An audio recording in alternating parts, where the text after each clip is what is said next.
Hi, so welcome everyone and Happy New Year 2023. So I'm Dr. Shriram Varadharajan. So I have been experimenting with an online education platform called Vebinars. We started off, I think, a couple of years back during the COVID times, and then been kind of dormant due to our other commitments. So this year I thought I can be a little more engaging in the social media networks and for the online education. We would give off new tweets, podcasts, and hope it's useful for people who are involved in neuroimaging, both radiologists and non-radiologists alike. So I am basically a neuroradiologist. I finished my MBBS following, then I finished my MD radiology and DM in neuroradiology. Also done a couple of part-time masters in stroke medicine and an ongoing master's in clinical neurology. So board certified advanced stroke coordinator. So these are my disclosures in terms of my education qualifications. I come from Tamil Nadu, so basic or Tamil paiyan. You might see a bit of Tamil interspersed in all of my videos. Um, and we would be targeting radiology residents, but not just be restricting to them. I think anybody who likes neuroimaging and involved in neurosciences would find these ventures engaging and educationally informative, I hope. So it's been a long journey. If I nearly finished my MBBS in 2009, and then 3 years of residency, and then 3 years of super specialization. Then working as an assistant professor and also as a consultant. And now I'm actually in Canada doing a clinical fellowship in stroke. I'll be back in India this year. So the next 3 months is more like I just wanted to start engaging more with people, like-minded people out there who like neuroimaging. So so what do I mean by this webinars and why did I even start this is based on a couple of core concepts, and I think this is very important that people understand this first. What do we mean by value and evidence, and how does it even apply to radiology? So when we say value, what we look at is when do we have to transition from a volume based system to a value based system. I'm not saying volume should be replaced, but I'm saying within those volumes I think people will start looking at more and more as individual value addition, both to the patient, to the system, and the society in general. So how do you define this value based healthcare? What is the cost incurred of all the things that is done for a patient during the course of an hospitalization or maybe even a chronic disease? And how do we equate that with the eventual health outcome of the patient? So நம்ம ஒரு கண்டினியூமா ஒரு பேஷண்டோட வியாதிக்கு இவ்வளோ treatment செலவாச்சுன்னா அதுலேருந்து வர outcome, அதாவது அவங்களோட ரிகவரியா இருக்கட்டும், இல்லை வந்து ஃபர்தர் அந்த ஈவெண்ட்ஸ் ப்ரிவென்ட் பண்றதா இருக்கட்டும், அந்த வேல்யூடேஷன் எவ்வளவு இருந்துச்சு. And these are very difficult concepts actually to understand and put in paper, because you're talking about every step having a value. Even if a radiologist gives a normal study, it can have an enormous significance and value. And value based healthcare has a fundamental difference in that it disregards the diagnosis as the only outcome or an outcome. So, what do we mean by this? So, ஒரு patient வராங்க, நீங்க வந்து ஒரு normal report கொடுத்துருக்கீங்க. Sometimes இந்த ஒரு அலட்சியம் இருக்கும், நார்மல் ரிப்போர்ட் தான். That is actually the part of the process where the first differential is being excluded. Doesn't mean the patient is not sick or the fact that the patient has come with some problem. So the diagnosis is only the first outcome out of many such outcomes which would matter to the patient. And a radiologist is going to add value in every step of the way, whether it's going to be prevention, what screening studies, whether it's going to be diagnosis, all those imaging studies, whether in terms of prediction, in terms of long-term outcomes, prognostication, image-guided treatments, and of course, interventional radiology. And why is this being emphasized a lot in Western literature? Why is US or even Europe or many such people starting to look at the value addition of each and every step in healthcare? Because we are transitioning to an aging population. With the improvement of basic healthcare, obviously we need to control the infectious diseases, all the other major diseases that cause morbidities and mortalities, and then we are shifting towards the ones that cause long-term disability. We have the cardiovascular diseases, the cerebrovascular diseases, cancer, all the other non-communicable diseases, the diabetic epidemic that is ongoing, the obesity. So then we're going to have a lot of people coming in with recurrent health-related complaints. It's going to lead to a lot of expenditure and spending of cost on this system. And that's going to eventually lead to a socioeconomic crisis. And given a population like India, where we don't even have medical insurance or universal health insurance, it's going to be even more difficult. People are going to spend or keep spending a lot more percentage of their incomes on healthcare. And they want to expect value addition to it. So then how do we transition to this value-based healthcare? At this point, we are already diversified and specialized. If a person goes with a particular complaint 10 years back, 15 years back, யார் இருந்தாங்க பக்கத்துல ஒரு MBBS doctor இருந்தாங்க என்ன வியாதியா இருந்தாலும் அவர்கிட்ட தான் போகும். He became our family physician. But now we would hesitate to go to an MBBS doctor. If you have a headache, we want to consult a neurologist. If you want an abdominal pain, we want to consult a gastroenterologist. We're not going to stop there. If you want a thyroid problem, we go to an endocrinologist. So there is going to be an increasing trend towards trying to go towards specialists. And even if it's going to be family medicine, that itself is going to be a separate specialty than just an MBBS. There is nothing to discount or discredit the medical doctors who are there at the grassroots levels.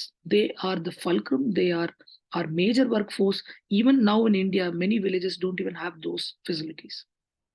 But then we are going to transition in the major cities and eventually even the tier 2s and tier 3s towards more and more specialized care. And with each specialization comes the drawback that they are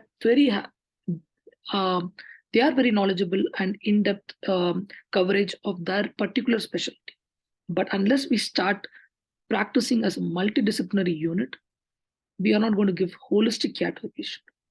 And also, what this has done is it has completely changed the fulcrum of an acute hospitalization to a chronic condition. People would now be more and more preferring to go to hospitals when they have a sudden acute condition. And the chronic conditions are dealt with in clinics, sometimes even in pharmacies in India. We have seen that. So we need the radiologist to be a part of such an holistic program, which can change or transition from a volume to a value-based healthcare. And that's going to take some time, but it's eventually going to come. எவ்வளோ scan report பண்ண 10 scan பண்ணியா 15 scan பண்ணியா 20 scan பண்ணியா பண்ணுங்க தாராளம் 15-20 ஸ்கேன்ல எவ்வளோ நார்மலா இருந்துச்சு அந்த நார்மல்னால எவ்வளோ வந்து அவங்களுக்கு வேல்யூ அடிஷன் ஆச்சு கண்டுபிடிச்ச ஃபைண்டிங்ஸ்க்கு என்ன ரெலவன்ஸ் இருந்துச்சு more and more the emphasis is going to be trying to identify these things. And then it's going to form a pyramid where we start off with sustainable healthcare in terms of preventive care and primary care. Then we have an acute hospitalization process, which will then lead the patient through a process of recovery. And eventually, they will get a health status that may be back to baseline or may be different. And its cycle repeats itself. And this is going to be a process. At every step of the time, a radiologist is going to play a big role in this. And we have to understand it's not just for diagnosis. We are just not factories with producing imaging examinations all the time. It's part of a chain of processes. And our results, our values does not stop in just the findings that we pick up. It also is an excluding of disease. Ruling out is as important as ruling in. And that's where radiologists is going to play a big role. And we have to start acknowledging that. We should not be in terms of, even from our side, we should not brush off normal studies. Oh, it's a normal study. No. We excluded a disease that was thought of by the clinician when he sent the patient to a particular scan. So we need to have a role in not just deciding the appropriateness of context and what is the investigation being done. Is that the most appropriate investigation? எல்லாத்துக்கும் x ray பண்ணுமா CD பண்ணுமா இல்லை எல்லாத்துக்கும் MRI தான் பண்ணி ஆகணும். These are questions that patients are going to have. They're going to keep asking, and they're going to start reading and finding out.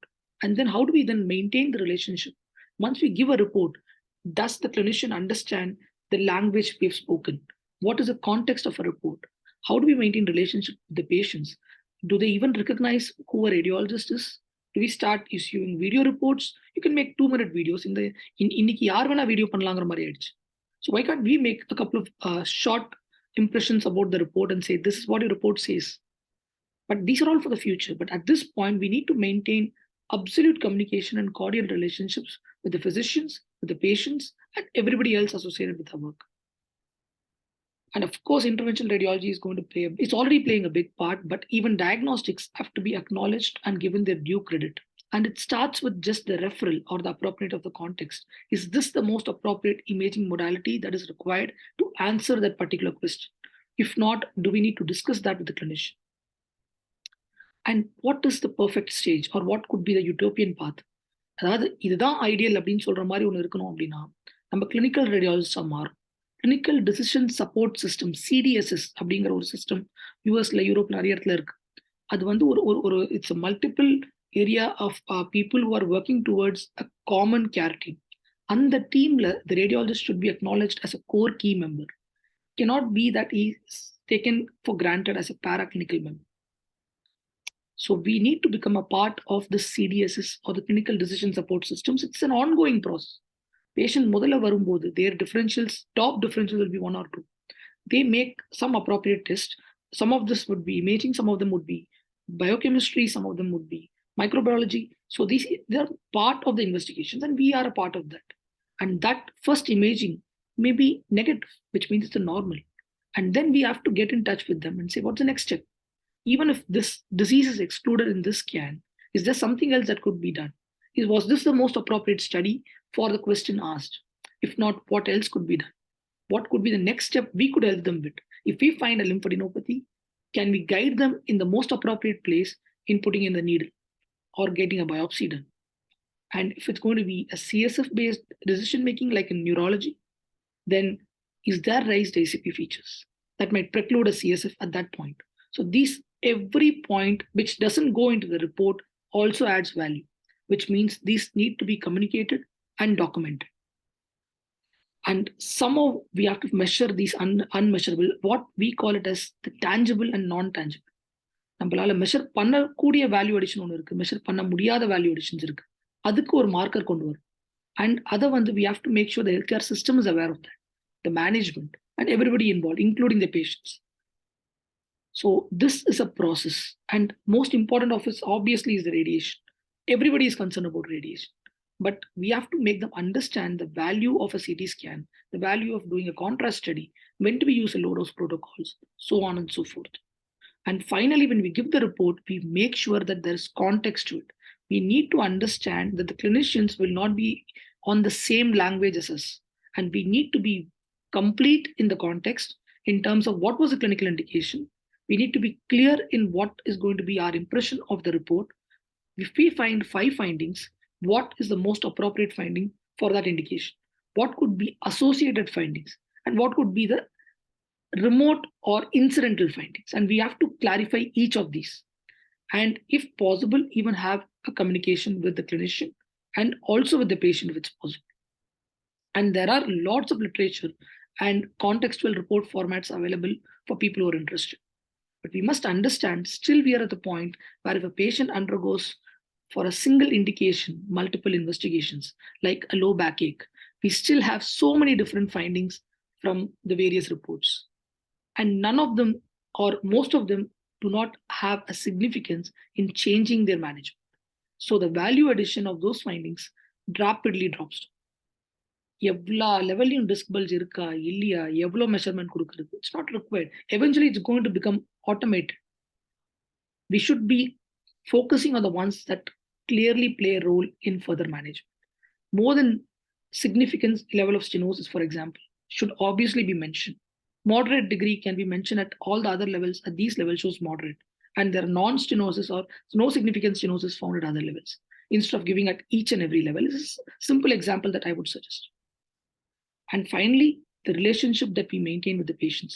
What is going to be the experience we give to our patients? We can even make questionnaires available. If they are spending 1 hour in a place, how is their experience going to be? There's going to be a waiting period. There's going to be a time when they get the scan, and there's going to be a time when they get the report. And each of these is a chance for us to impress upon them that we are also a specialized medical professional, and we play a big role in their healthcare management. And we have to continuously educate ourselves. We have to keep doing research and innovation. And this is going to be extremely difficult because radiologists in general, we are a bit lax when it comes to reading evidence, reading guidelines, but we have a plethora of clinical guidelines for us. And that constitutes or incorporates imaging in it. And we have to start issuing our own guidelines, and even in terms of localized country-wise guidelines, if based on the local logistics. There might be an MR-based center, a CT-based center. Simply put, even for stroke, some centers may operate on an MR base, but we need to create the data because the Western literature is all CT-based.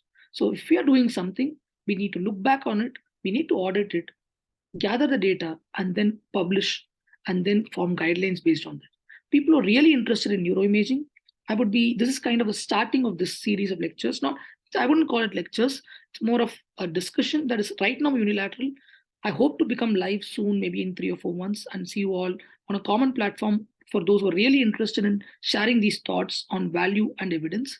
And for neuroimaging, I would say it's a exploding field. More than 60 to 80% of scans are usually brains or spines. And it's going to be a big challenge in how do we specialize or subspecialize, or make sure we are only doing that. We cannot get diluted by doing general radiology. More than 80% of your practice, if you want to be a neuroradiologist, more than 80% of your practice should be dedicated to neuroimaging. And these are multidisciplinary consistent statements where they have incorporated value-based healthcare in radiology. And it's still an ongoing process. There's a lot of challenge involved. What I would say is we need to somehow overcome these challenges. And in terms of neuroradiology itself, we need to be very clear, are we going to practice in an OPD-based setup like scan centers, or are we going to practice in clinical-based centers like hospitals, and we're having inpatients, divide the ICU patients from non-ICU patients, the OPD patients from non-OPD patients, and second opinions and referrals, and each of them needs to have their own value addition. Thank you.